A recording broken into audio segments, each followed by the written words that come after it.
സീസണുമായി ബന്ധപ്പെട്ട് സുവൈദി പാർക്കിൽ നടന്നുകൊണ്ടിരിക്കുന്ന ഇന്ത്യൻ മേളയ്ക്ക് സമാപനമായി. ഈ മാസം 2-നായിരുന്നു മേള തുടങ്ങിയത്. വിവിധ രാജ്യങ്ങളുടെ ഫെസ്റ്റുകളായിരിക്കും ഇനി സുവൈദിയിൽ തുടരുക. റിയാദ് സീസണിന്റെ ഭാഗമായി സുവൈദി പാർക്കിൽ അരങ്ങേറുന്ന ഇന്ത്യൻ ഫെസ്റ്റ് ഇന്ന് അവസാനിക്കുകയാണ്. കഴിഞ്ഞ 9 ദിവസങ്ങളായി ഇന്ത്യൻ സാംസ്കാരിക കലാപരിപാടികളാണ് ഇവിടെ നടന്നുകൊണ്ടിരുന്നത്. ഈ മാസം 2-നായിരുന്നു റിയാദ് സീസണുമായി ബന്ധപ്പെട്ട് സുവൈദിയിൽ പരിപാടികൾക്ക് തുടക്കമായത്. ഇന്ത്യൻ മേളയോടെയായിരുന്നു തുടക്കം. സംഗീത സന്ധ്യ, നൃത്തരൂപങ്ങൾ, ഫോക്ക് ഡാൻസ്, ഹാൻഡിക്രാഫ്റ്റ്, പരമ്പരാഗത ഭക്ഷണ വൈവിധ്യങ്ങൾ എന്നിവ Indian മേളക്ക് മാറ്റുകൂട്ടി.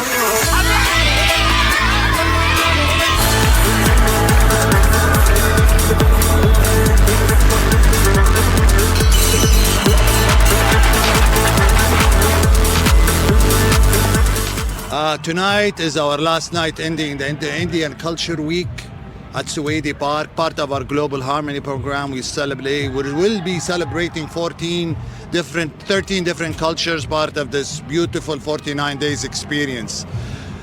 The past 49 days were magical, colorful, and full of spice and love and harmony. Rapper MC Stan, Kanika Kapoor തുടങ്ങി നിരവധി പ്രശസ്ത താരങ്ങൾ ഇന്ത്യൻ മേളയിലെത്തി. ബംഗര, ചെണ്ടമേളം, ഗർഭ, ഗരുഡൻ കളി, ഓണനൃത്തം, നാസിക് ബാൻഡ്, കാവടി തുടങ്ങി നിരവധി കലാപരിപാടികളും മേളയിലെത്തി. ഞാൻ ഇവിടെ വന്നിട്ട് 3.5 വർഷമായി. ഇവിടെ ആദ്യമായിട്ടാണ് റിയാദ് സീസണിന്റെ ഇങ്ങനെ ഒരു പ്രോഗ്രാം കാണാൻ വരുന്നത്. വളരെ നല്ലൊരു എക്സ്പീരിയൻസ് ആയിരുന്നു. നല്ല ഭംഗിയുണ്ട്. എല്ലാ പ്രോഗ്രാംസ് ആണെങ്കിലും എല്ലാം നല്ല രസമുണ്ടായിരുന്നു. ഇവിടെ ഇപ്പം ഞങ്ങൾ DJ കണ്ടു, പിന്നെ വേറെ മാജിക് ഷോ എല്ലാം കണ്ടു. പിന്നെ ഇപ്പൊ ഒരു ഗാനമേള പോലെ ഒരു സംഭവം ഉണ്ടായിരുന്നു, അതും കണ്ടു. നല്ലതായിരുന്നു, എല്ലാം ഇഷ്ടപ്പെട്ടു.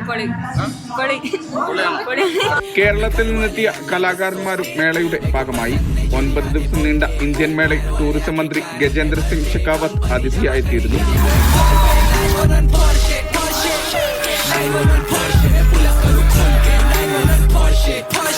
വരും ദിവസങ്ങളിൽ Bangladesh, Egypt, Pakistan, Indonesia, Philippines, Uganda, Ethiopia, Sudan, Africa എന്നീ രാജ്യങ്ങളുടെ ഫെസ്റ്റുകൾ തുടരും. ഫലസ്തീൻ, യമൻ, ഇറാൻ എന്നീ രാജ്യങ്ങളുടെ മേളകൾ ഇത്തവണത്തെ റിയാദ് സീസണിൽ കൂടുതൽ ശ്രദ്ധേയമാകും.